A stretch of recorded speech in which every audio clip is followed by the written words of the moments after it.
Hi, nice meeting you all through this video presentation. The purpose of this video is to raise the question, why do we need to take photos? The two important aspects of the works done in every NGO is the activity and the reporting. Both are very important. We can't do away with either of them. We do a lot of work, but do we report them? Our documents have to register the sweat and the brow of the work that we have accomplished. In every reporting, images play a vital role. They say one picture equals 1,000 words. Whatever we could enumerate in 1,000 words, it is simply portrayed in a simple image. So when we take a photo, it is not that we are registering something, it is not that I am taking an image, rather we are registering an event, and it is a very important element of our reporting. So it is not that we could do it anyhow, we could do it casually. No, we have to be very meticulous in taking the photos, and the photos are going to be the important element in reporting, and they are going to add value to the activities that we have done. The images we take, they are going to speak 1,000 words, and they are going to add a lot more to the activities that we have done. They should vouch for the works that we have done. We could write a lot of report with thousands of words, but the images, the photos that we take, they speak more than the words, and therefore the photos and the images that we take, they are very important in reporting, in registering the works that we do. In our day-to-day functioning, we come across 5 events that require the registration of the photos. First would be the group photos that we need to take. Second, the classroom photos we need. Third, the activity photos that we need to register. Fourth, the industrial visits that we make. And the fifth would be the case studies that we provide. So these are the 5 elements of photography that we are going to look into today. And these are the 5 activities that we are going to see how we could take photos and register that would support our reporting. Let us launch into them. In taking group photos, we need to remember 4 things in mind. The first one would be the background, the second, the lighting, the third, positioning of the group members, and the fourth will be the posing for the photo. When we are to take a group photo, we must first decide upon the background well in advance, and we should know the positioning of the sun. Why? It is because lighting is very important. Take for example, if the lighting is going to come from behind the persons, the background will be overexposed and the group will be underexposed. Imagine if the light is hitting the face directly. The members will be finding very difficult to open their eyes, and their faces will be overlit and it will be overexposed. So a better option would be to have the sun at the right or left extremes, okay? And it is better if the place is evenly lit. That's why people suggest to take group photos either early in the morning or in the evening when we will have uneven lighting. So this is the first element. We need to set the background based upon the lighting positions, okay? The third one, we need to arrange the group members depending upon their number, their height, and the possibilities that are available. If we are to position 50 of them or 100 of them, it varies. We will see number of photos, group photos that were taken, and we'll analyze them one by one. We could choose to place the persons in different layers. First, we could make them sit on the ground, first layer. Second layer could be seated on the seats, and the third layer could be standing behind. Or we could keep the group in 2 or 3 lines. If the steps are available, we could place them on the different steps and we can place them on the line. The important thing that we need to keep in mind is the group members all should be visible. So place them in such a way that all are seen and nobody is hiding behind anybody. So to position them in a better way, we can ask them to stand according to the height and ask them to position themselves from the middle, one to the right, one to the left, and we can carry on placing them from one side and the other side. And slowly, depending upon the number of students, we could arrange different layers and the availability of the place. We could use the ground, the seat, the standing, or two standings, or based on the steps that are available, we could even make them stand on the steps. We will see a number of photos in which different groups are posed and different group photos have been taken, and we could learn from there. One thing we should remember is take as many photos as possible. After you take the photo, you just have a look at them and decide whether what you imagined has really come out well. The photo has come out well, properly lit, the faces are very clear, and whether all of them are seen. Then the final thing would be to ask the students to pose for the photo, either keeping their hands like this or keeping their hands to their sides or posing in a very free style. It depends on us. If it's a formal photo, it is better that we go with formal postures, making them stand like this or keeping their hands on the pockets or by their sides and so on. We have to be very careful. If we are taking the formal photos, we should be very careful that the children or the students are not posing like this, posing like this. We have to be very careful with that. If it's a non-formal photo, it's okay. But if it's a formal photo, group photo, we have to remember that. And remember, these photos are going to live in the history. Each individual is going to have the photo very close to their heart, reminding of their good old days in the institution. So we have to take special care in taking these group photos. Activity photos are taken specifically to register our activities.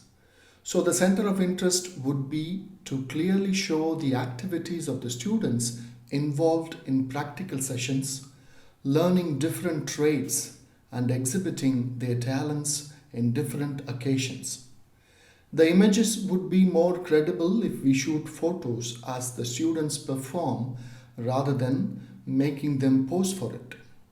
We could choose long or mid-long shots to register the labs and the location in which the activities are performed, and use mid or close-up shots to register the activities of the students.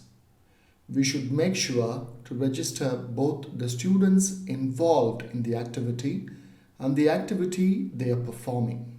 Industrial visit is arranged to enhance the learning capabilities of the students. The center of interest here would be showcasing the industry visited and the unique experience acquired by the students. So the photos should register a good wide shot of the industry visited.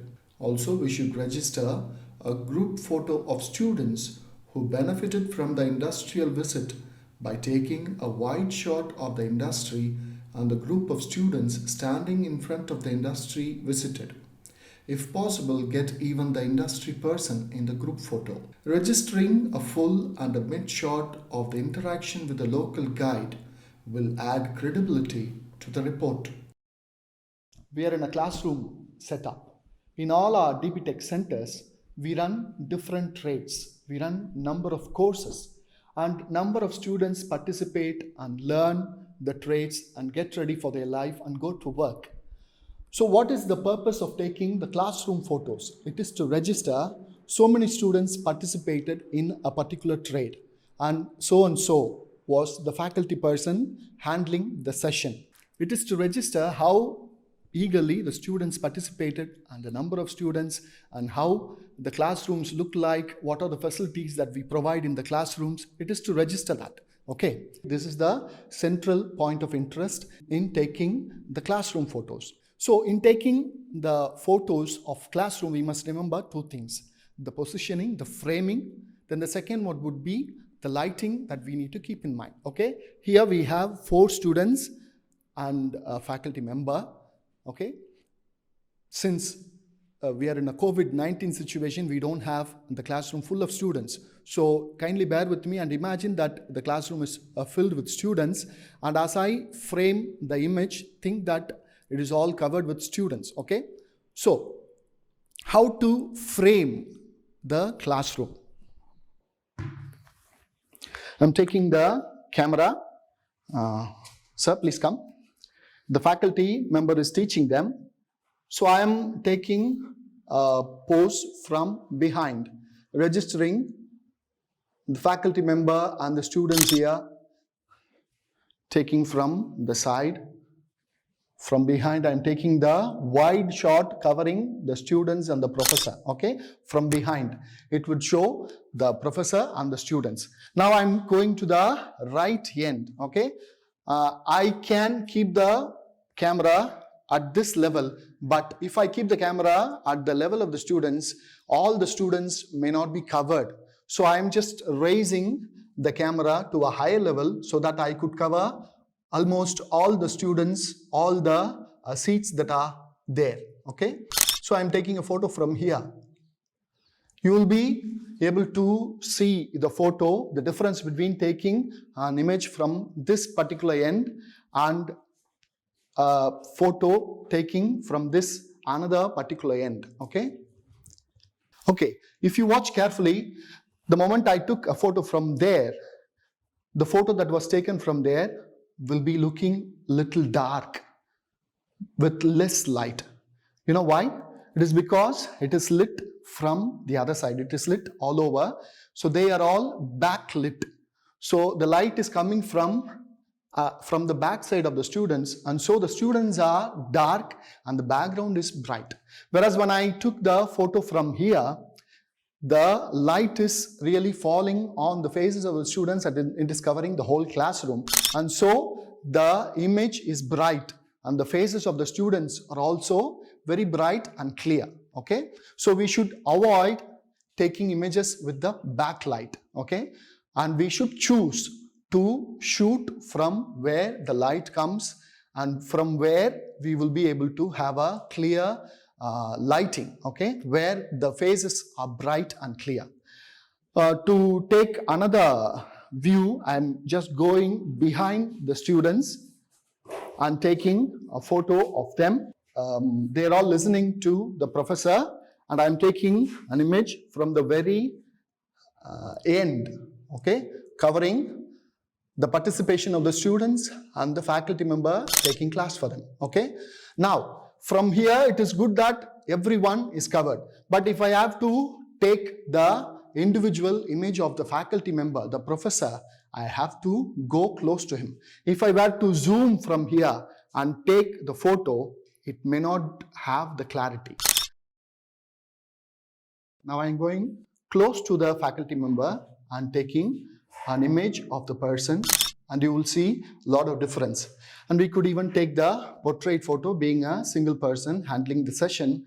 So we could take the portrait image, and we could even combine with one or two students and take the shot. Okay.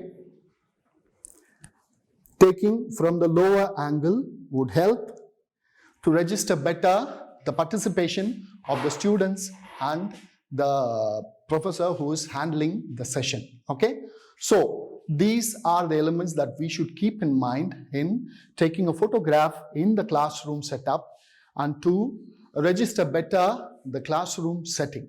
Okay, we will see number of images that were taken in the classes, and we will discuss what is rightly framed and rightly lit, and we will also see some images which are not properly lit, not properly framed. One thing we must remember is to cover as many as students possible. As far as possible, we should be able to cover the whole classroom. If we are not able to cover, no issue, but let us try to cover as many as possible.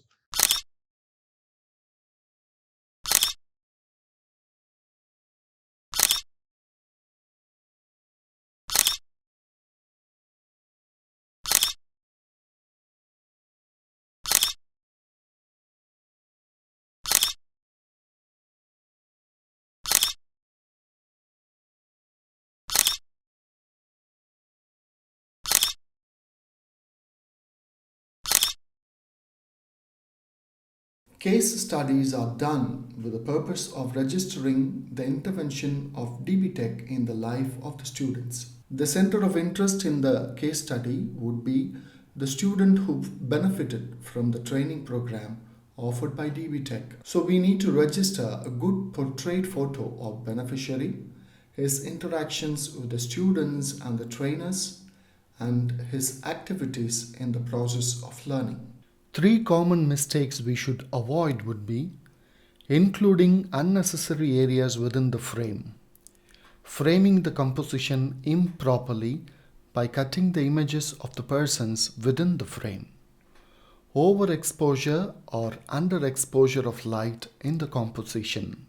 So basically, the 7 different types of shots taken with the 7 fundamental elements of photography, using our common sense in the choices we make, would enhance our reporting with the photos which speak more than the words.